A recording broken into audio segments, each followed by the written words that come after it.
ಚಂದದ ಚಲುವಿನ ತಾರೆ ಒಲವಿನ ಚಿಲುಮೆಯ ಧಾರೆ. ಮಂಜುನಾಥ್ ಸರ್, ತುಂಬಾ ಖುಷಿ ಆಯ್ತು ಗೀತೆ ಕೇಳಿ. ಎಷ್ಟೊಂದು ಅದ್ಭುತವಾಗಿ ಆಡಿದ್ರಿ. ಅದೇ ತರ ಲಿರಿಕ್ಸ್ ಸಾಹಿತ್ಯ ಮನಸ್ಸಲ್ಲಿ ಅಷ್ಟು ಅಚ್ಚುಕಟ್ಟಾಗಿ ನೆಲೆಯೂರಿದೆ ಅಂದ್ರೆ ತುಂಬಾ ಖುಷಿಯ ವಿಚಾರ. ಸೊ ಮಂಜುನಾಥ್ ಸರ್, ಬಾರೇ ಬಾರೇ ಅಂದದ ಚೆಲುವಿನ ತಾರೆ ಹೇಳಿದ್ರಲ್ಲ ನೀವು. ನಿಮ್ಮ ಜೀವನದಲ್ಲಿ ಯಾರ ತಾರೆ ಬಂದಿದ್ದಾರಾ ಸರ್? ಇನ್ನೋರಿಗೆ ಯಾರು ಬಂದಿಲ್ಲ, ಇನ್ನು ಮುಂದೆ ಬರ್ಲಿ ಅಂತ ಅದು ಪ್ರಾರ್ಥಿಸ್ಕೊಳ್ತೀನಿ ಸರ್. ನೋಡಿ ನೋಡಿ ಮಂಜುನಾಥ್ ಸರ್ ಅವ್ರು ಹೇಳ್ತಾರೆ ಅವರ ಜೀವನದ ಇಷ್ಟು ತನಕ ಯಾವ ತಾರೆ ಬರ್ಲಿಲ್ಲ ಅಂತ. ಬಟ್ ಮುಂದಿನ ದಿನಗಳಲ್ಲಿ ಬರ್ಲಿ ಅಂತ ನಾವು ಕೂಡ ಆರೈಸುವ ಅಲ್ವಾ? ಅವ್ರಿಗೆ ಕೂಡ ಒಂದು ಆಸೆ ಇರುತ್ತೆ, ಒಂದು ಫ್ಯಾಮಿಲಿ ಆಗ್ಬೇಕು, ಅವ್ರನ್ನ ಅರ್ಥ ಮಾಡ್ಕೊಂಡು ಬಂದು ಹುಡುಗಿ ಬರ್ಬೇಕು, ಹೆಂಗಸ ಅವರ ಜೀವನದಲ್ಲಿ ಬರ್ಬೇಕು, ಅವ್ರನ್ನ ಅರ್ಥ ಮಾಡ್ಕೊಂಡು ಜೀವನದುದ್ದಕ್ಕೂ ಅವರನ್ನು ಸುಖವಾಗಿ ನೋಡ್ಬೇಕು ಅಂತ ಒಂದು ಹುಡುಗಿ ಅವ್ರಿಗೆ ಸಿಗ್ಲಿ ಅಂತ ನಾವು ಕೂಡ ದೇವರಲ್ಲಿ ಪ್ರಾರ್ಥನೆ ಮಾಡುವ. ಏನ್ ಹೇಳ್ತೀರಿ? ಪ್ರಾರ್ಥನೆ ಮಾಡ್ತೇನೆ. ಸೊ ನಿಮ್ಮ ಹುಡುಗಿ ಯಾವ ತರ ಇರ್ಬೇಕಂತ ಆಸೆ ಪಡ್ತೀರಾ ಮಂಜುನಾಥ್ ಅವರೇ?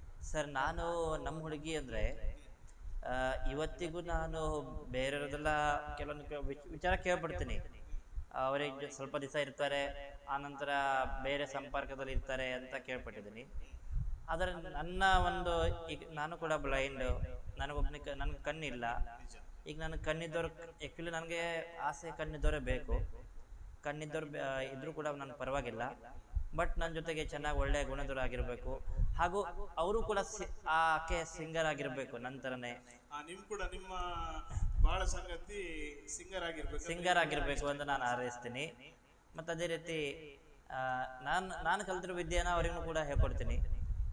ಕೀಬೋರ್ಡ್ ಆಗಿರ್ಬೋದು, ಎಲ್ಲದೂ ಆಗಿರ್ಬೋದು. ಜೊತೆಗೆ ನೀವು ಕೂಡ ಕಾರ್ಯಕ್ರಮ ನಡೆಸ್ತೀರಾ? ನಡ್ಸ್ಕೊಂಡು ಹೋಗ್ತೀವಿ. ಆಮೇಲೆ ಅವರು ಬೇಕಾದ್ರೆ ಮನೇಲಿ ಪ್ರಾಕ್ಟೀಸ್ ಮಾಡಲಿ. ಹಾಗೆ ಒಟ್ಟು ಏನು ನಮಗೆ ಒಟ್ಟು ಮೋಸ ಮಾಡದಂಗೆ ಚೆನ್ನಾಗಿ ನಮ್ಮ ಜೊತೆಗೆ ಕೊನೆವರೆಗೂ ಇದ್ರೆ ಸಾಕು ಸರ್. ಹಾಗಾದ್ರೆ ನೋಡಿ, ಈ ಕಾರ್ಯಕ್ರಮ ಮುಖಾಂತರ ನೀವು ಒಂದು ಆಫರ್ ಕೊಟ್ಟು ಬಿಟ್ರಿ ಹುಡುಗಿಯರಿಗೆ, ಮದುವೆ ಆಗೋರು ಯಾವ ತರ ಇರ್ಬೇಕಂತ.